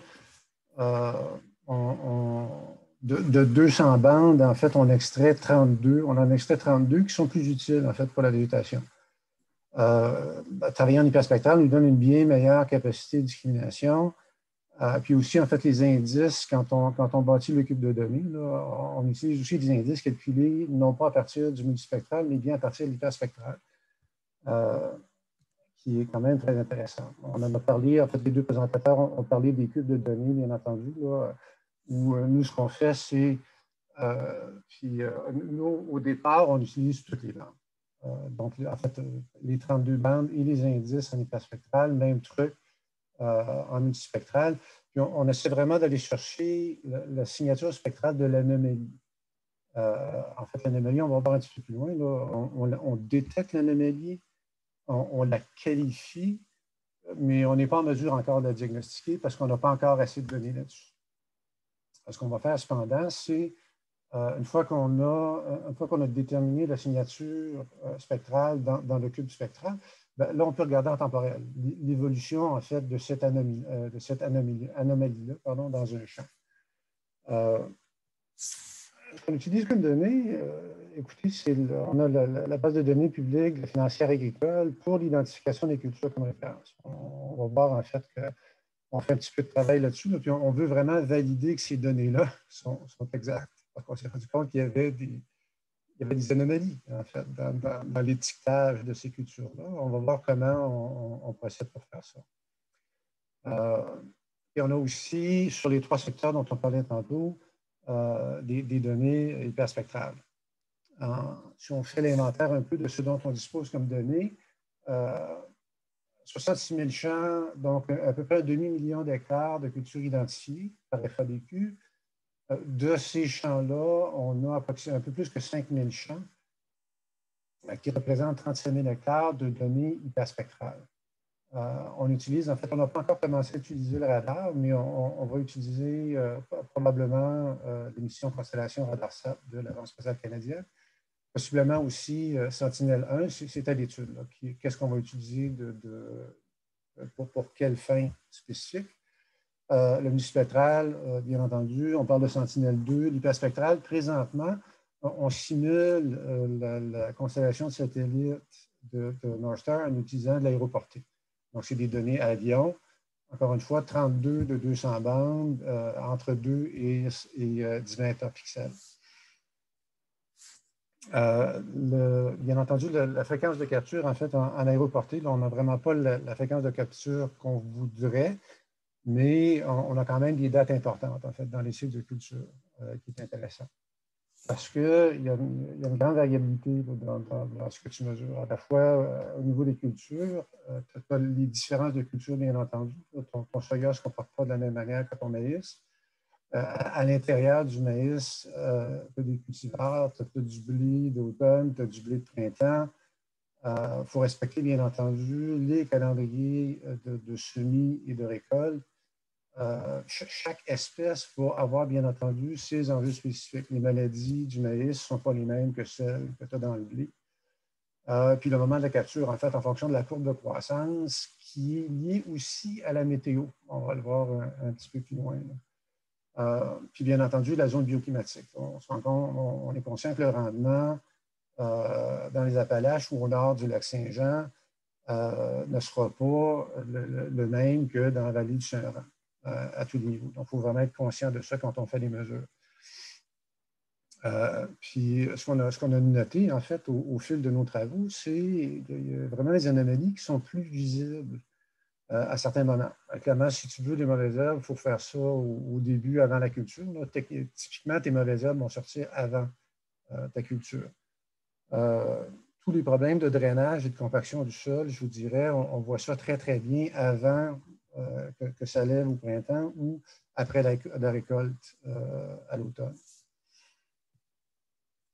Étape 1, bien entendu, est-ce qu'on est en mesure d'identifier les cultures? Alors, on voit qu'on travaille principalement sur les céréales là, et le fourrage. Là, donc, maïs, soya, canola, blé.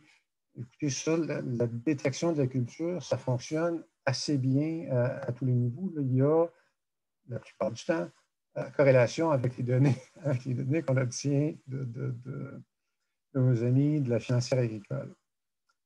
Juste à titre d'information, ici, vous allez voir un médaillon, là, ça vous donne en fait la résolution des images qu'on utilise. Ça ici, c'est du multispectral, il y a de l'hyperspectral qui vient un petit peu plus tard. Mais clairement, détection de culture en multispectral, ça se fait assez bien, c'est assez précis. Ce qu'on regarde quand on fait la détection d'anomalies, c'est la biomasse, la photosynthèse, l'humidité, le stress de la culture, les éléments nutritifs et les mauvaises herbes. En fait, puis il y a plusieurs, en fait, une douzaine d'indices qui ont un impact clair, en fait, sur toutes ces données-là qu'on mesure. Ce que vous voyez, en fait, dans l'image qui est là, c'est qu'on a tout simplement roulé un NDVI, qui est un des indices de santé de la végétation, sur des champs, sur tous les champs, mais avec une corrélation autour de l'indice du maïs. Alors, ce qu'on voit là, c'est des cultures, en fait, qui ne se comportent pas comme dans la bonne moyenne du maïs. Mais on est capable de faire ça avec beaucoup d'autres indices. L'humidité du feuillage, du sol, la santé, la chlorophylle, la phénologie. Ça, c'est l'image qui a été prise dans la couronne nord de Montréal. Si je ne me trompe pas, c'est dans le coin de Saint-Placide, pour ceux qui connaissent le coin un peu, le 14 août 2019. On se rappelle, le printemps 2019 a été particulièrement humide. Il y a eu beaucoup de retard dans les semis parce que les champs étaient beaucoup trop mouillés. Alors, on est à peu près à l'étape de la pollinisation, de la formation des épis. Alors, ce qu'on a fait ici, c'est, comme je disais tout à l'heure, on a pris 32 bandes, on a ramené ça à une douzaine d'indices calculés. Les exemples d'indices que vous voyez présentement à l'écran sont des indices qu'on utilise dans le cube, dans notre cube de données. On a utilisé ici un algo assez simple, classique, je dirais, pour valider la visibilité. Puis, ce qu'on voit très clairement, c'est qu'il y a une bonne corrélation entre les indices. Nous, ce qu'on cherche, c'est quoi la relation entre les indices et c'est quoi leur poids respectif en fonction de ce qu'on cherche. On cherche aussi des grandes étapes dans la culture. Pas seulement que l'anomalie, mais on veut s'assurer qu'on est en mesure de visualiser la floraison, la feuillaison, la fructification, les changements de couleur de feuilles, que ce soit au printemps, quand vraiment la plante prend de l'ampleur, et aussi à l'automne, ou s'il y a eu une gelée ou ce genre d'événement-là. On se transporte dans le coin de Vaudreuil-Dorion, en fait, un peu plus précisément. On va regarder des cas simples. On va regarder, en fait, les données de la FADQ en multispectral. Donc, ici, on a pris quelques champs dans le coin de Vaudreuil-Soulanges. Ce que vous voyez à gauche, ce sont tous des champs qui, selon la FADQ, font du maïs. C'est la culture qui a été déclarée par l'agriculteur ou qui n'a pas encore été mise à niveau par FADQ, mais on en a parlé tantôt aussi, mais il faut faire attention. C'est des nuages. Ce qu'on voit, le blanc qu'on voit là, c'est des nuages, c'est pas de la neige. On a nettoyé. La capture, en fait, par satellite, c'est beaucoup moins cher que de la faire en avion ou par drone, mais tu ne peux pas vraiment céduler ton vol. Il faut vraiment prendre la donnée quand elle est là, puis il faut filtrer de manière efficace. Plusieurs techniques, mais tu demeures quand même, en fait, avec à devoir gérer des artefacts de ce nettoyage-là. La beauté, en fait, c'est ça. Donc, tu as l'ombre des structures autour de l'image, tu as bien entendu l'heure à laquelle tu vas faire ta capture qui est important, tu as des effets atmosphériques importants, des fois au niveau de la chaleur, de la pollution. Donc, ça, c'est des données qu'il faut traiter. On va regarder ici spécifiquement 3 champs, ceux qui sont identifiés par des triangles jaunes et qui ont tous du maïs. Ce qu'on a fait on voulait voir en fait comment se comportaient les indices. On est allé chercher des données aberrantes, en anglais des outliers, maximum et minimum. Donc, on a ramassé tout ce qui est champ de maïs dans la base de données qu'on avait. On a fait l'analyse de ça, puis on est allé voir dans ces champs-là les données aberrantes. Donc, par en haut, par en bas. Ce qu'on voit, si je ne me trompe pas, le standard, c'est NDVI, puis l'indice normalisé, c'est EVI. On voit que le VI sature beaucoup moins vers le haut. Ça, c'est important, en fait, parce que c'est vraiment en fonction de ce que tu veux détecter comme anomalie. C'est ça. Si je passe à l'image suivante, on va regarder à gauche, vous avez l'image optique, à droite, vous avez l'image avec un indice lié à la chlorophylle. Clairement, en fait, tous les champs, sauf le champ à gauche et le champ à l'est, en fait, et le champ à l'ouest, sont conformes. Si, bien entendu, c'est du maïs. Ce que ça nous amène à dire, c'est clairement le champ qui est à l'est, avec le triangle jaune, ce n'est pas du maïs. Le champ qui est au nord, c'est probablement du maïs, comme dans tous les autres champs autour. Le champ qui est à l'est, là, il y a une anomalie. Ça vaut probablement la peine de passer un coup de fil à l'agronome ou au propriétaire. Clairement, la portion sud du champ, c'est du maïs. La portion nord, écoutez, c'est peut-être du maïs qui a été semé en avance, en retard. On suspecte que ce n'est pas la même culture ou ça pourrait être une anomalie de culture. Si on regarde l'image optique, en fait, on voit que la tonalité du vert n'est pas exactement la même au nord du champ qu'au sud du champ. Donc, nous, en fait, ce qu'on dirait à cette image-là, c'est que le champ qui est à l'est a mal été étiqueté, puis le champ qui est à l'ouest a mal été étiqueté. Le champ qui est à l'est, il y a possiblement une anomalie dans ce champ-là. Donc, il faudra les consulter ou rappeler le client à tous les niveaux.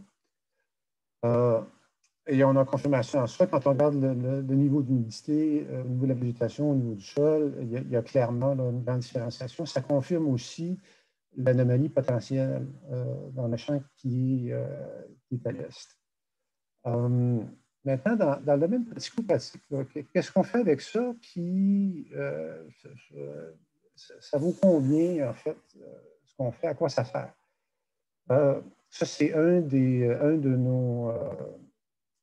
nos clients, en fait, qui participe à l'étude, qui a fait des travaux de drainage dans le champ qui est ici, l'an dernier. Puis, il nous a appelé au mois de mars. Il dit, écoute, tu es capable de me donner, je veux voir si ça a fonctionné, mes travaux de drainage. Puis, je planifie pour faire des travaux dans le champ qui est un peu plus au nord. Je voudrais savoir de quoi ça a l'air. Est-ce que je peux, et aussi, est-ce que je peux envoyer de la machinerie dans le champ? Alors, encore une fois, une image multispectrale qu'on a sortie, qu'on a décodée et pour laquelle on a produit un indice d'humidité du sol. Voici ce que ça donne.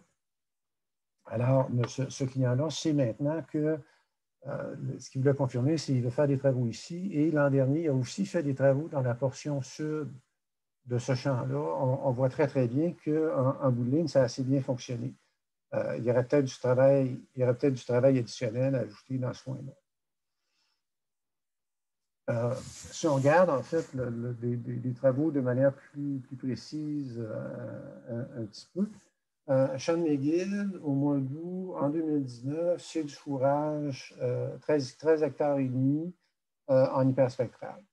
Alors, on voit très bien dans ce champ-là qu'il y a un problème, puis le field manager nous l'a confirmé. Là. Ici, il y a un problème de drainage très, très, très clair.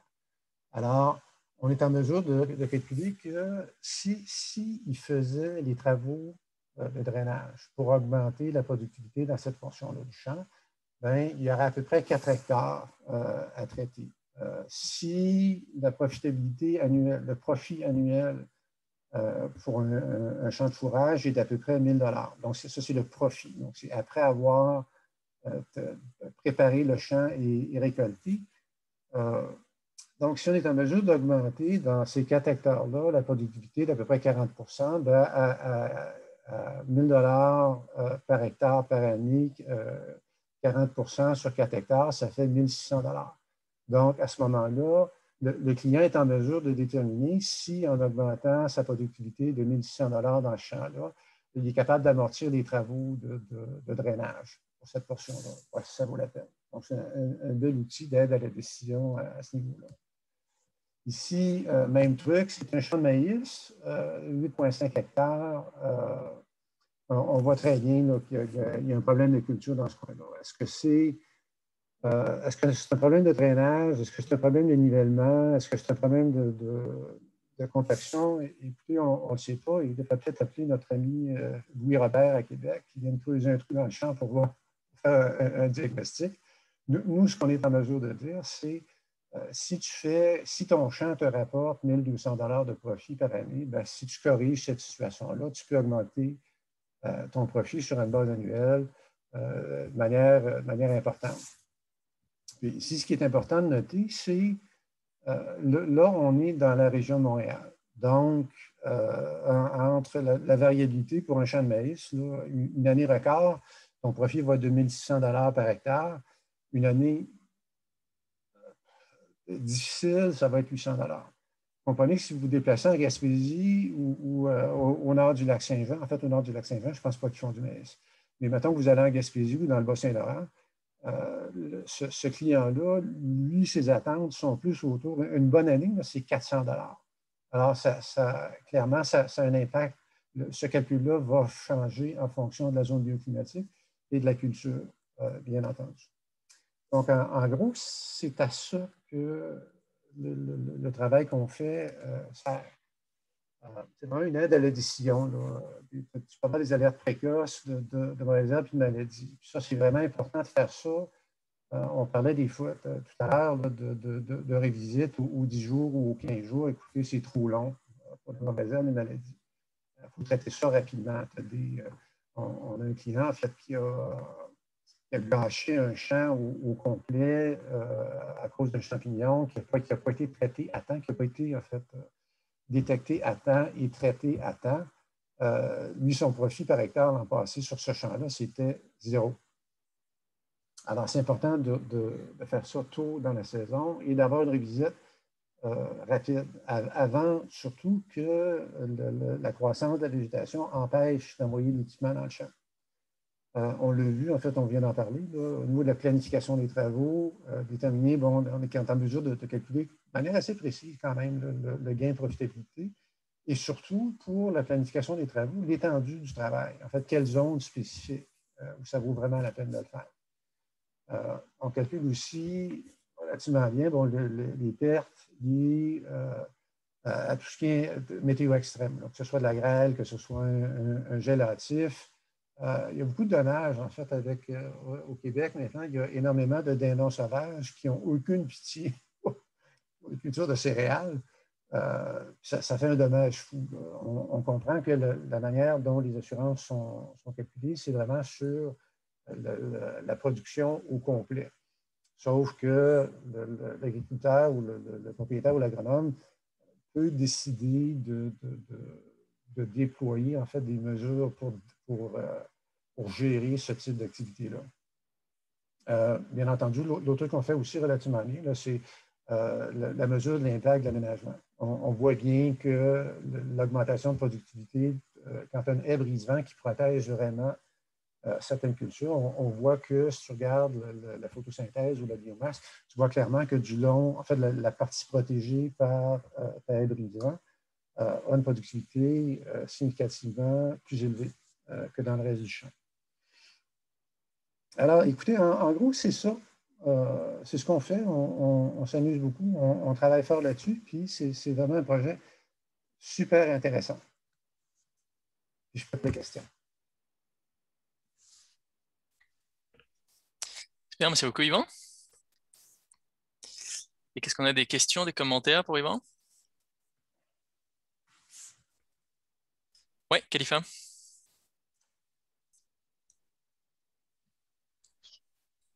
Tu es en mode silencieux, Khalifa. OK, erreur classique. Bonjour Yvan, merci beaucoup pour cette excellente présentation. Alors, je me demandais, quelle est la perception des agriculteurs par rapport à ce genre de travail que vous êtes en train de faire? Est-ce que vous avez eu des échanges avec eux ou bien ça, c'est juste entre vous et puis North Star pour le moment? Donc, on parle quand même je dirais qu'on interagit présentement avec une vingtaine de clients à différents niveaux. Et on a de tout. En fait, on a ce qui est vraiment important, en fait, pour avoir une bonne discussion, c'est d'être capable de parler avec un agronome animé. Il y a beaucoup de propriétaires qui ont effectivement une approche assez réfractaire, en fait, à ce que nous, on fait, qui disent, écoute, ça fait 30 ans que je fais ça, mon père le faisait 30 ans avant.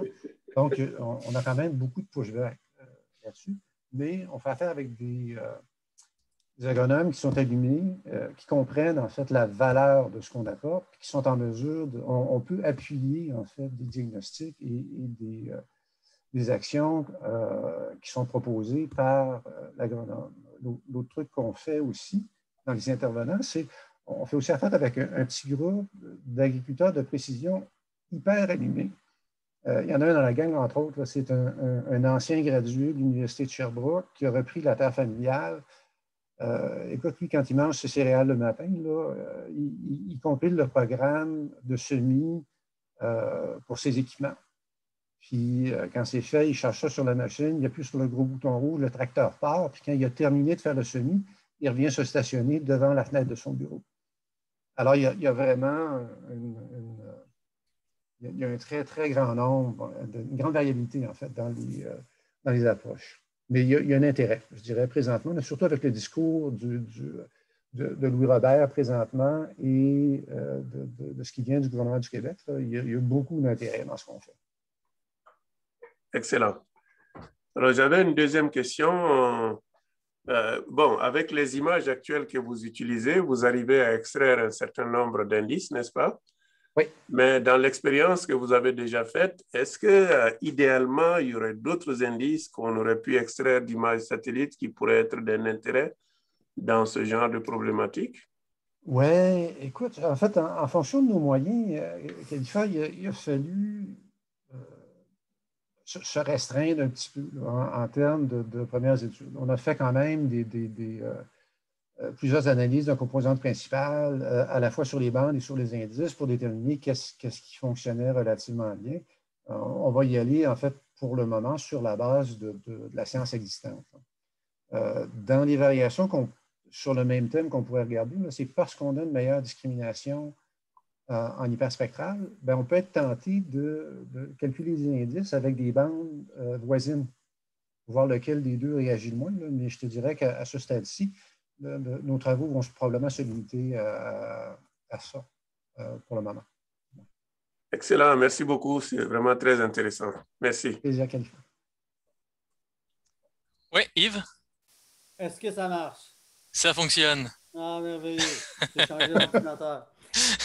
Non, mais c'était juste de toute façon, c'était pas pour Yvan. À moi, est-ce qu'il y a déjà encore des questions pour Yvan? Parce que moi, je voulais juste comme nous amener. Il y a peut-être Yacine, tu avais une question avant, sinon pour Yvan? Avant, je vais parler après. Yvan, deux petites secondes, s'il te plaît. Yvan, avez-vous touché à la fertilité? Par exemple, les besoins en azote? Écoute, c'est dans les indices qu'on regarde présentement. Il y a déjà des gens qui font ce travail-là. Nous, on essaie vraiment d'apporter une aide décisionnelle. C'est déjà là, c'est des trucs que je crois qu'on peut réaliser de bonne manière. Nous, on travaille vraiment, la discussion présentement avec les agronomes et les propriétaires, c'est vraiment, écoute, de quoi tu as besoin? Et je reviens à ce que Jean-François nous a demandé, le client pour l'humidité tantôt. Là. Écoute, lui, il voulait rentrer dans le champ. Il dit, est-ce qu'il est trop tôt pour rentrer dans le champ, mettre ma machinerie là? Il aurait pu très bien mettre ses bottes puis aller prendre une marche, puis il se serait rendu compte qu'il y a certains champs où il peut, d'autres où il ne peut pas. Là, mais l'objectif, c'est vraiment d'essayer d'adresser ces enjeux-là. Pour lui, c'est un enjeu. Donc, ça on l'a réglé. Puis, on ne veut pas nécessairement faire un doublon de trucs qui existent déjà. Merci. Saïd, tu avais une question pour Yvan? Pour Yvan, oui. Ouais. Bonjour. Merci, c'était très intéressant. En fait, j'ai bien aimé votre synthèse, analyse économique. En fait, je travaillais sur les applications très similaires depuis 2016, quand j'étais à l'Université d'Ottawa. On a travaillé avec les agronomes dans la région de Castelman-Saint-Isidore. Et on a eu des expériences un peu particulières. Par exemple, on a produit des cartes de recommandations pour utiliser de façon intelligente les pesticides ou les fertilisers. Mais à la fin, ils ont dit, OK, ce que vous faites scientifiquement, c'est très bien. Ça tombe dans le domaine de sciences de la culture phénotypage.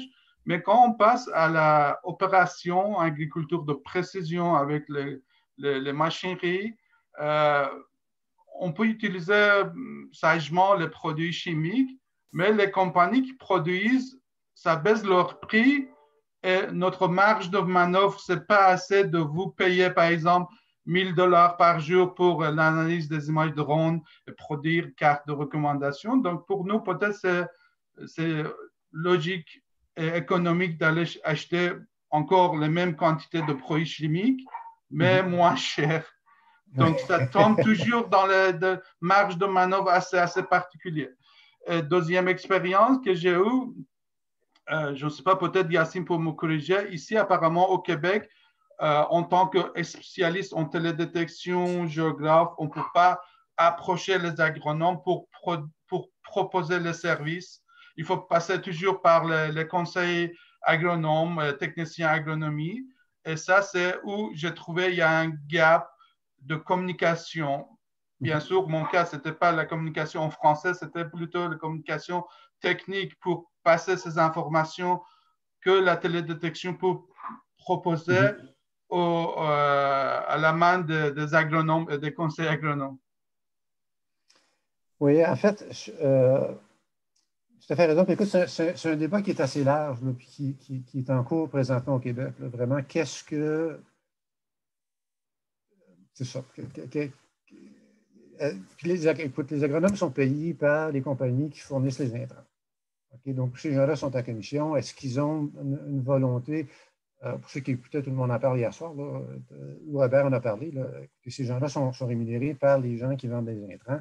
Est-ce que leur recommandation serait de réduire? Écoutez, je vous dirais que la cupidité, en anglais, greed, est un motivateur important pour ces gens-là. À moins que le gouvernement légifère clairement pour encadrer ces activités-là. Honnêtement, je ne pense pas que ça va changer à court terme, si le gouvernement ne fait rien. Cependant, encore une fois, nous, ce qu'on essaie de faire, c'est vraiment de fournir des outils d'aide à la décision pour des cas bien spécifiques. Là, puis, si on peut, je pense qu'on peut avoir un impact sur ce dossier-là de surutilisation d'engrais et de pesticides, mais on ne s'en mêlera pas. Là. Notre objectif, c'est vraiment de fournir la donnée brute ou même la donnée analysée, puis les agronomes pourront faire, pourront l'utiliser pour faire les recommandations qu'ils veulent.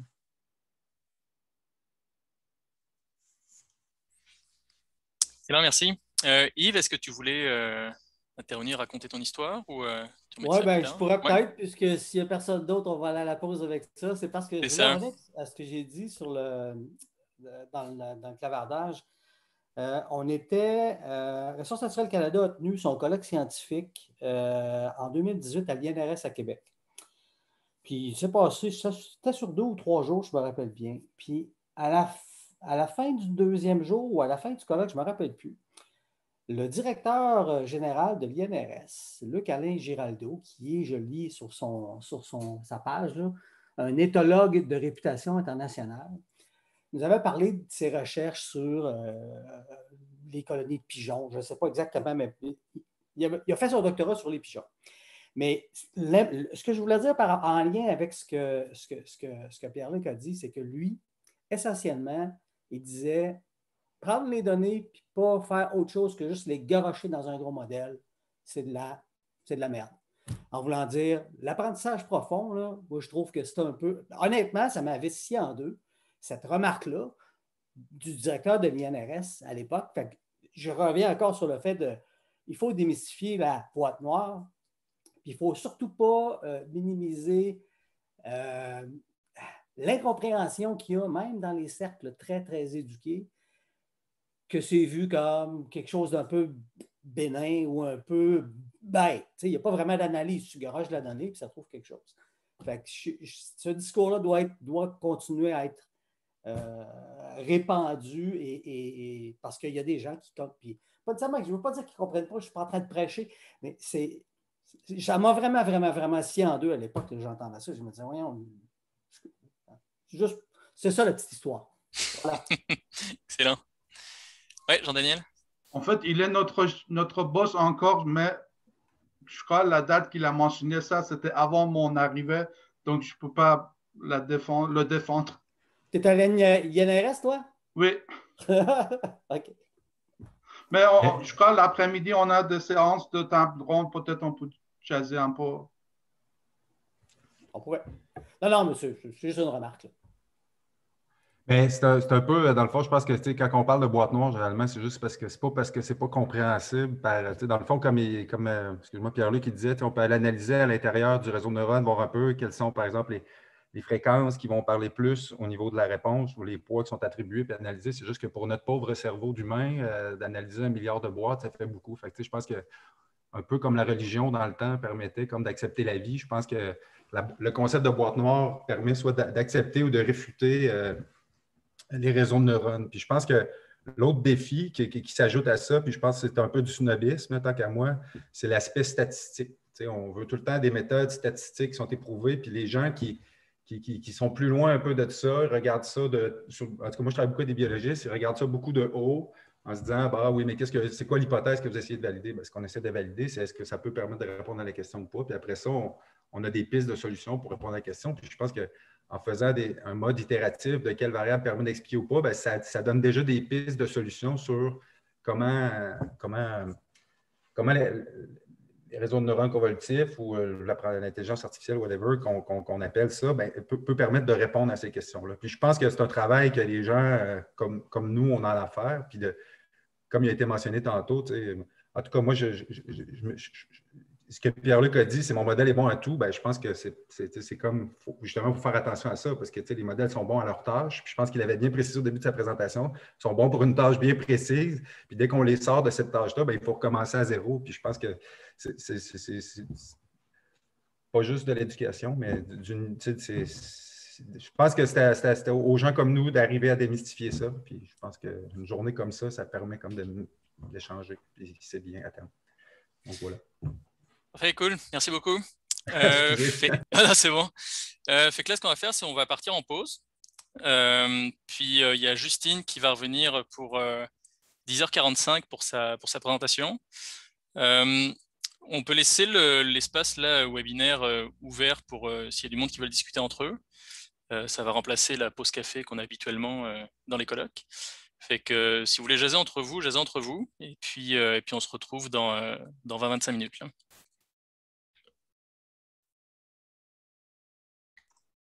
Tu n'as pas de café virtuel à nous offrir? Et malheureusement, pas de café virtuel à vous offrir. Je pense qu'il ne serait pas très bon s'il y en avait un.